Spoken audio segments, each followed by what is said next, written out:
And the first one is fantastic. She's wearing Remix. She is Remix. Henriette Roued-Cunliffe. I'm sorry if I pronounced that wrong, but please, the floor is yours.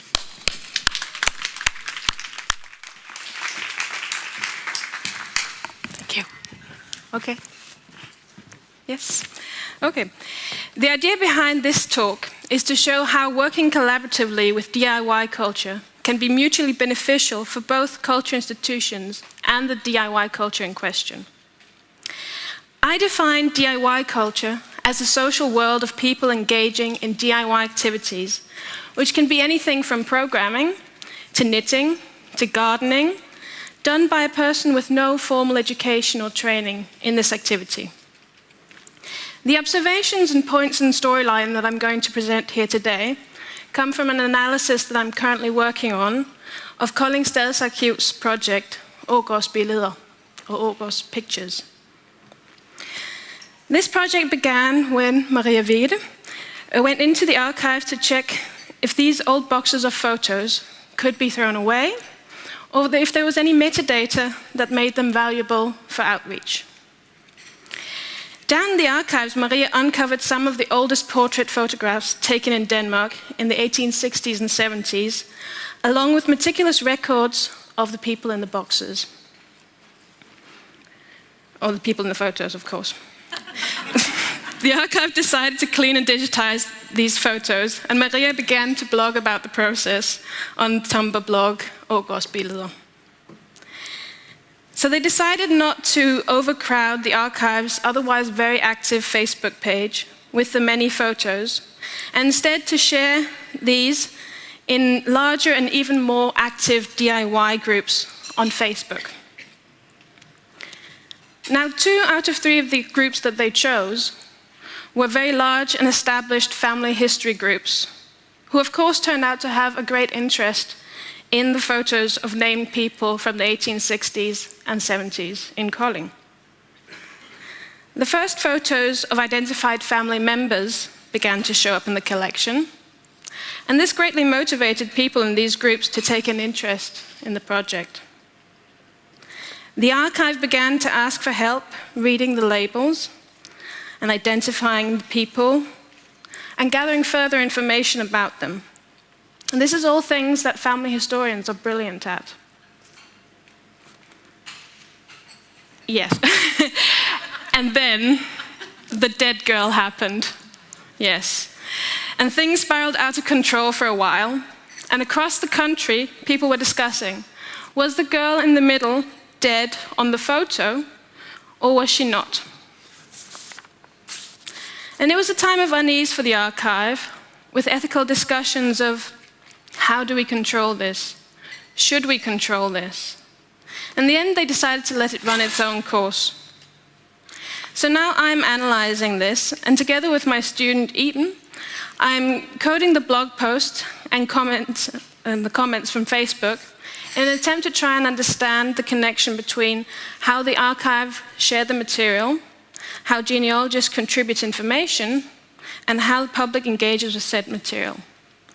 And while doing so, I've discovered a few keywords that I feel important to keep in mind when attempting to do this kind of outreach project through the internet. So first, identify the part of DIY culture that has a natural interest in the material you want to talk about. For example, here it was clear that genealogists would have a great interest in portraits of named people. Secondly, identify the skills that are needed to make your project work. The archive needed someone who could help find people in parish records and censuses. And I don't personally think that anyone's better at this than genealogists. Thirdly, respect these people for their skills and respect them for their interest. Respect their area of expertise. Treat them as amateurs and not as volunteers, in the sense that they're helping out, not because you say it's important, but because it's important to them. Just like the game of handball is a much less popular sport in countries without strong amateur leagues, neither do I think culture institutions can survive without keeping the strong bond to our own amateurs. Sometimes it's also a question of enabling DIYers to do their own thing by sharing and giving access to our amazing material collections more readily. Taking the dress I'm wearing today, for example, with Aarhus pictures on it. Did you ever imagine that anyone would want to do that with an image collection? When you give your material free, you never know who's going to do what with it. I'd like to leave you to think about that exciting prospect. Thank you. Wow. That's amazing. Yeah. Is that dress for sale? Yeah. Okay. You ordered one. Yeah. Okay, thank you very much for that. The next one, Denmark on Film by Thomas Christensen, who's the curator at the Danish Film Institute. Welcome. Thank you very much. Well, I'm sorry, I'm here to present, in a sense, a website. This is a project which was financed by the Ministry of Culture that we applied to, and it's a digitization project. We have chosen to create a subsite under a platform that we already run called Filmcentralen, which to many of the Danes in the room will probably be familiar. But that will deliver this, but we're creating a domain under that. And the driving principle really is geography. So we're geotagging the content that we're putting up. And the content is more than 50 hours of film, historical footage, and we're plotting 500 pins on the map of Denmark. And while this is not as such an augmented reality project, certainly some areas in Copenhagen, you will be able to see a lot of street footage that you can say, oh, this is what it looked like 50 or 100 years ago. But apart from a lot of footage being from the city center, we have gone to great extent to basically find footage from every single Danish island. We have more than 500 islands, so I won't promise all islands to be represented, but we do try to get a geographical spread.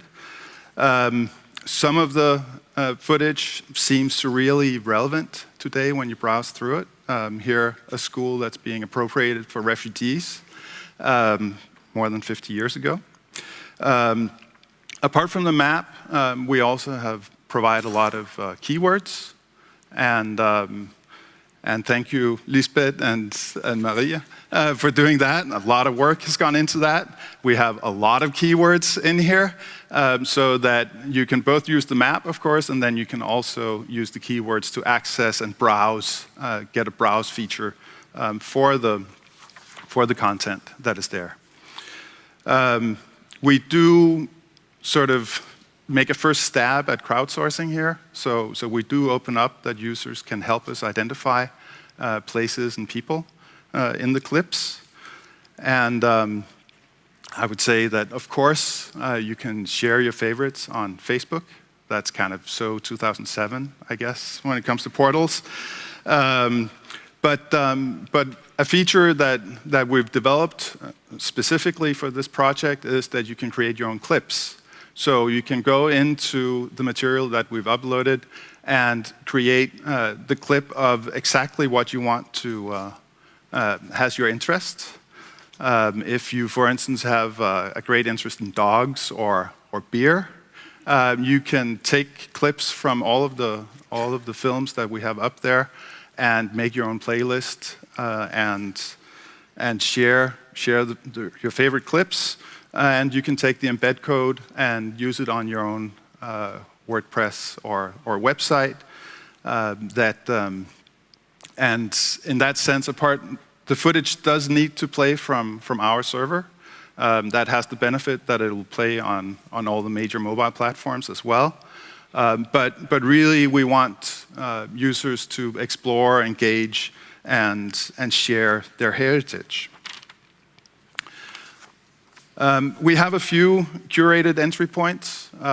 So we have a fantastic search feature, but not everyone wants to or knows what they're looking for. So we do provide a few curated themes of some of the highlights in the collection. And there's all sorts of topics. So apart from getting the geographical spread, we've also gone for what we think is a broad topic base and something that we hope will hit most people. We also have some of the more uncomfortable histories that we may have suppressed or don't want to remember in our countries. Here, Danish Nazis arriving from Zealand.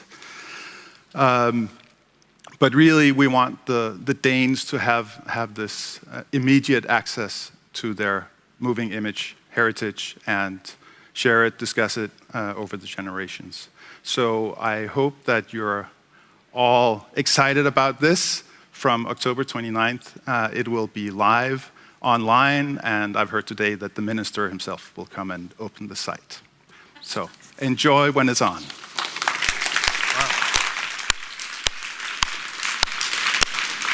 That is quite a feat, I must say. I'm glad that you can, that your Minister of Culture is that interested. I mean, that shows how much importance we all give this thing. We haven't really touched upon it very deeply, but there are, of course, ethical aspects and moral aspects to the remixing part. And we have our dear colleague and friend, Peter Soemers, who's going to talk to us about those things. Thank you. Or is it Rembrandt?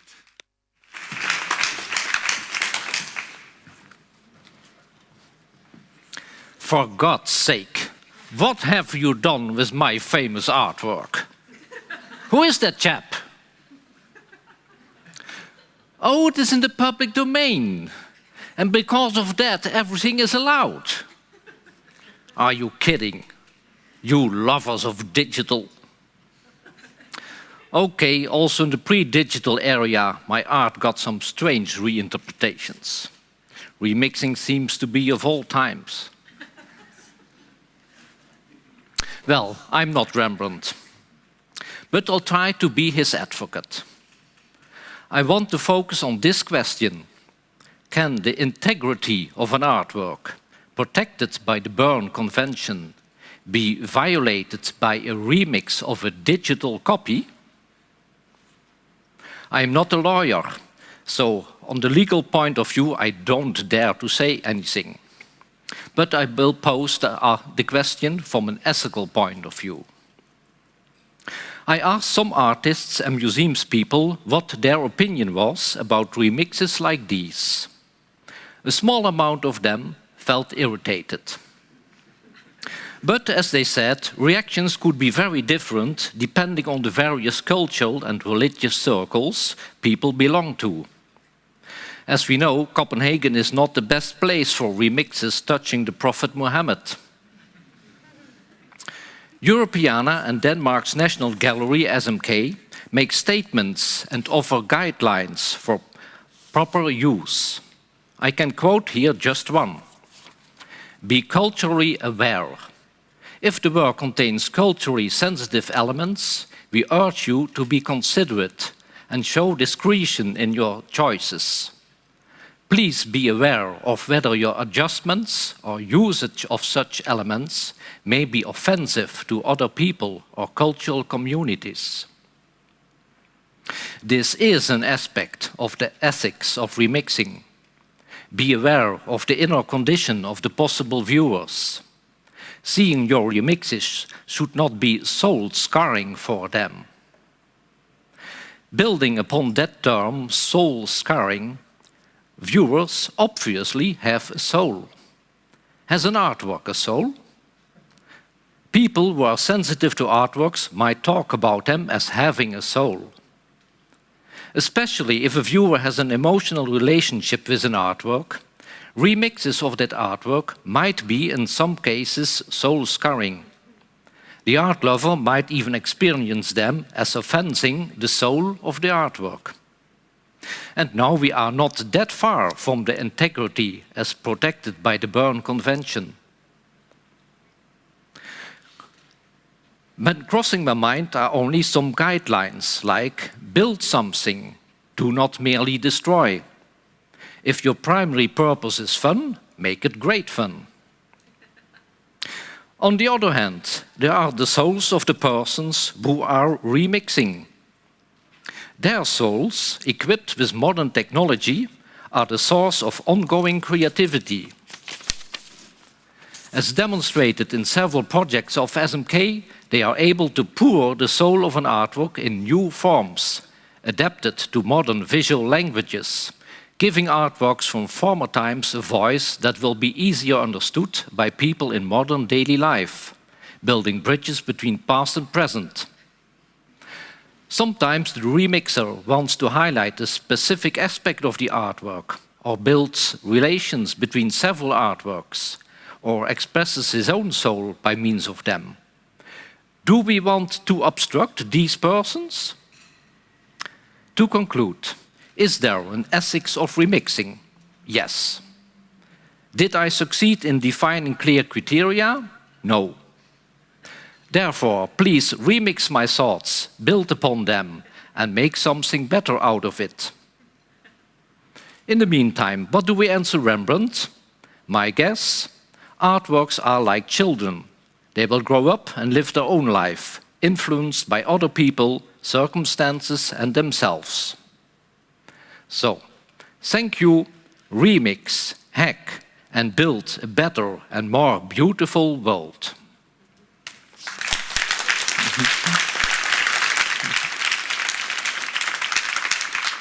Thank you, Peter. That was a very profound way of expressing it. It was almost poetry to me. Thank you.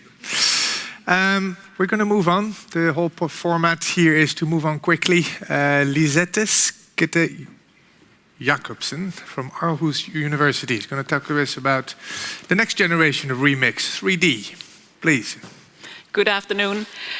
Earlier this year, the art museum Kunsten, the Museum of Modern Art, Aalborg in Denmark, arranged a so-called 3D workshop.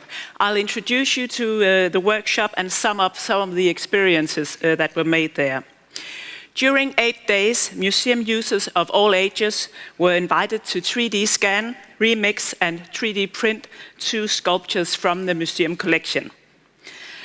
The workshop participants were introduced to open access software that is fairly easy to use. Also, the 3D hardware, scanner and printer were purposely relatively inexpensive models. The basic idea was to let museum users observe objects from the collection through one technology and then take ownership of it by changing it with another technology. The focus here is not on copying cultural heritage, but to use the digital format to allow users to play with the museum's archive of sculptural forms. The remixed sculptures are shared at the site youmagine.com, where workshop participants, along with the rest of us, can collect the remixes digitally or perhaps materialize them at home with their own desktop 3D printer. To give you an impression of how the workshop was used, please allow me to introduce you to Isabella and her father. Isabella remixed the sculpture to fit her story of mother wolf, father wolf, and the wolf child living together with the big woman out in the forest.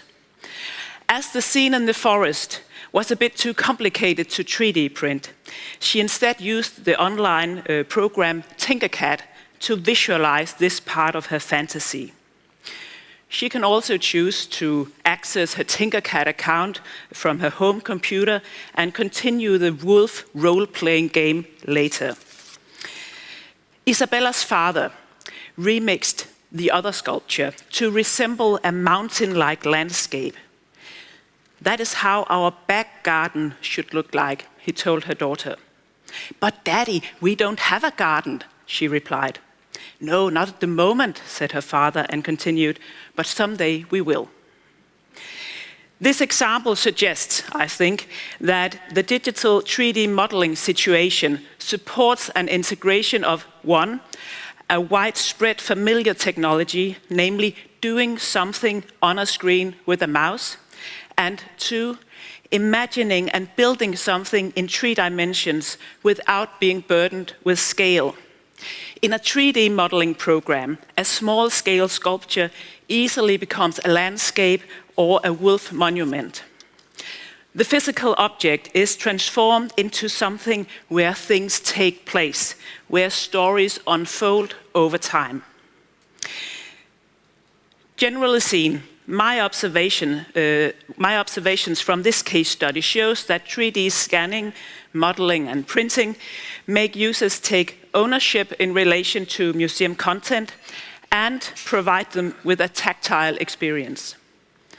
Also, the technology seems to attract more male users.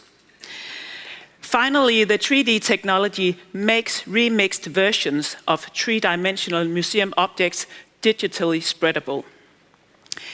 Isabella's remix of The Big Woman with the Wolf Family has now been downloaded more than 150 times. It is not Sven V. Hansen's sculpture, but Isabella's meeting with this artwork that has been shared online. Not everybody will find these remixes artistically satisfying. Allowing people to remix digital heritage also means allowing them to make and distribute personal and sometimes really ugly things. However, I wouldn't worry about that. What's important is that this experience teaches users an important lesson about how images are conceived in the first place, and thereby making workshops like this an important task for a modern art museum. Thank you. Thank you. It's incredible. Okay, and what better way to start a hackathon with an Ignite that says that hackathons are dead? That's the always witty, opinionated Stephan Bartholmei from the German National Library. Go ahead. Yeah, thank you very much for having me. I'd like to share some outcomes and learnings from Coding Da Vinci, Germany's first cultural open data hackathon. I had the pleasure of co-organizing for the last 2 years. And we did Coding Da Vinci 2 times, 2014 and 2015. And of course, the quote is actually from the famous Nick Poole. And here is a bit onto something, because we decided we won't do that in exactly the same manner in 2016, because we needed some kind of a Hackathon Plus. And we already do something like Hackathon Plus because we added a 10-week development phase to the initial Hackathon weekend, and it made all the difference. Yeah, we try to answer our question, what to do with all the digital data that we amassed and who will do something about it. In my opinion, if you build it, they will come, works only in Hollywood movies. In real life, it's really hard work. And we do only the first step with a hackathon like Coding Da Vinci. We create overlap between 2 communities, and then there's the chance, but not the guarantee, that meaningful connections and relations will develop. And the 2 worlds and at least 3 communities we try to pull together are the GLAM institutions, of course, and developers and designers from the open data archivist side. And early on we decided that's nothing that one institution could pull off. So we partnered up with experts, institutions from the community area, like Wikimedia Germany and the Open Knowledge Foundation.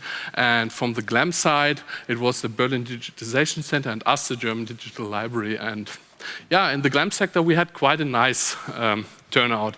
The echo was not so bad, and this year we had 33 institutions participating, and they provided 53 data sets with 650,000 media files and about 65 million metadata records. And yeah, they were used by about 150 participants in each year, and of those 150 participants, 20 teams made it in 2015 to the final presentation weekend, where a jury handed out prizes in 6 categories, and yeah, you see the happy crowd.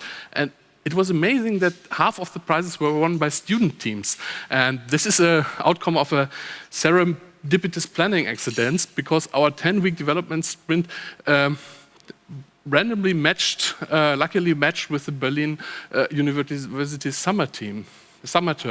So we had luck.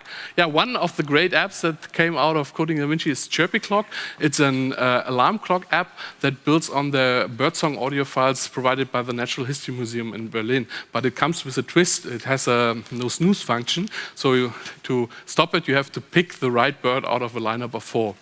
But still, after the event, there's no maintainer of this great app. It functions as a whole, but we would have liked to have it picked up by the museum, but they couldn't. And we want to remedy this, and maybe one way is to create regional overlap too, so that follow-ups and working together may be easier in the future. And we are betting our money on the OK Labs of Germany, 20 institutions run by the Open Knowledge Foundation. Next up is Nemosyne, a great team that not only built an ingenious finding with our searching app, they also built a JavaScript library that is a tool for other developers to build something. And being a software developer by training too, I always longed for that kind of stuff. And I was wondering, why don't we have that more? And thinking of Copenhagen, being a physicist too, my mind wandered off to Niels Bohr, greatest physicist of his time. And then my mind took another leap to David Hilbert, and he posed on the beginning of the last century 23 problems that defined mathematical research over the 20th century. Maybe we should do something like that to compile our most interesting problems.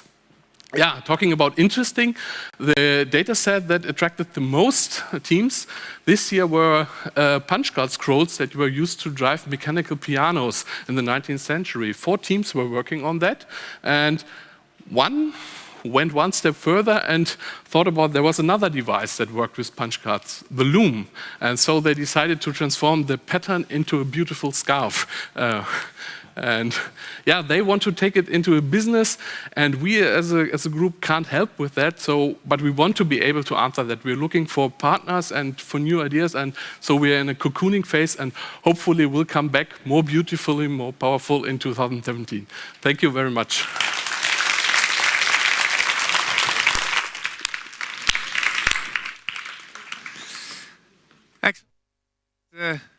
That really concludes our program. And we have, of course, the always lovely and smart and never tired Henriette Sanderhoff, who can lead us out of this fantastic day.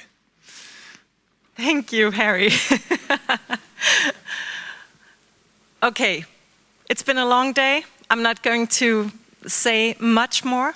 I'd like to just say what really sticks with me today, because a couple of years ago we came up with sharing is caring. Today someone tweeted using is caring, and that is an idea that I'm really going to take with me today. I could stand up here and wrap up for 15 minutes, but instead I'd like to ask you to take just half a minute to think about your most interesting and important takeaway today, and then I'll ask a couple of you to raise your hand and share it.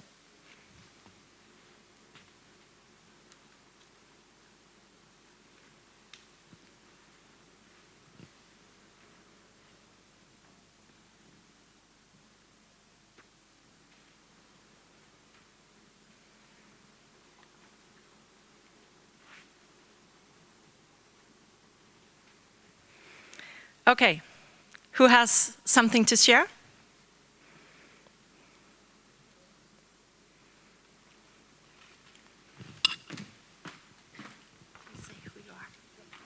Hi, I'm Stuart. I work for Wikimedia, and today was 2 things actually. One is we're beyond, dumping a load of data and getting it online and stuff like that, and we need to be curating it and making people reuse it. And I don't know how to do that, but I'm going to have to work it out. The other thing is we spend a lot of time lobbying the EU to change laws or keep laws on freedom of panorama and stuff. But I'm thinking more we need to change how they make laws now as well. I don't know how to do that either. But, it's a start. Great.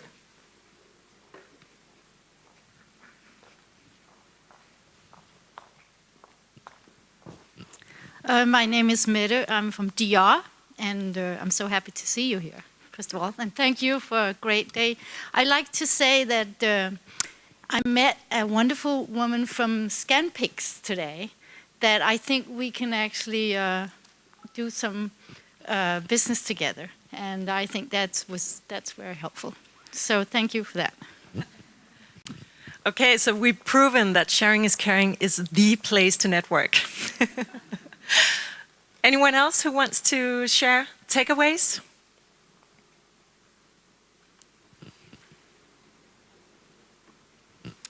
Hi, my name's Victoria Stillborn from the University of Glasgow.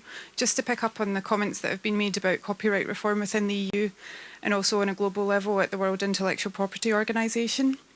I represent a non-governmental organisation and I spend time trying to lobby on this library and archive sector's behalf at these organisations, and we need as much evidence as possible from cultural institutions about how the law doesn't work for you. So if you could share that evidence with National Library Associations, with IFLA, the International Federation of Library Associations, that would really help our lobbying efforts at EU level and the World Intellectual Property Organisation. Thanks for that encouragement.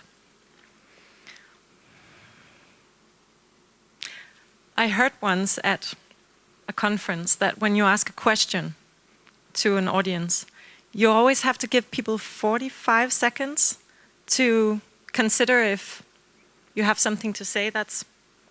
So it's okay to think.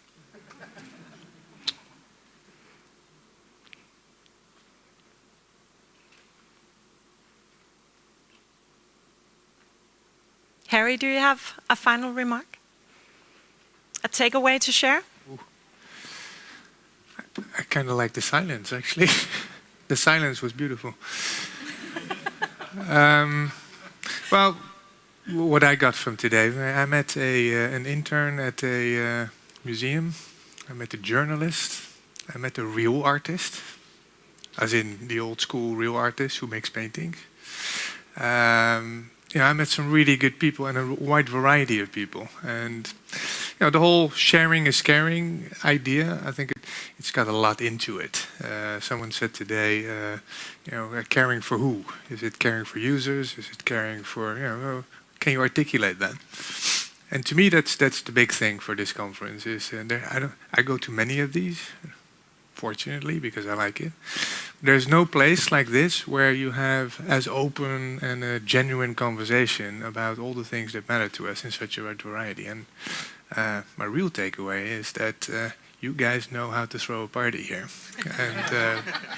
And I think what we owe, and I know many people are involved in this, so I'd like to maybe for all of us give a big hand to all of them, and in particular to Merete Sanderhoff, who really raised it.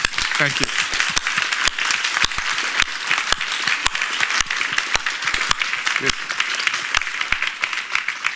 I'd also like to thank you all again for coming here, for participating in the debates. Thank you to the fantastic speakers who have enlightened us on what is happening in remix culture in the rights area and how we can work with that as cultural sector. Thanks to the brilliant Ignites who really lifted the roof here this afternoon. And thank you for doing Van Gogh yourselves. And I think you're on screen now. There's been some really nice reenactments of images, and we thought that it would be fun to do a remix that was easy to approach. We're going to do remixing all weekend now, but it takes a weekend to get down to it. But this is a fun and approachable way for you all to work creatively and interactively with art. So use it at your next party, your next picnic, your next anything. Art can be a part of that. And now, Hack for DK officially begins as Sharing is Caring ends. Thank you very much.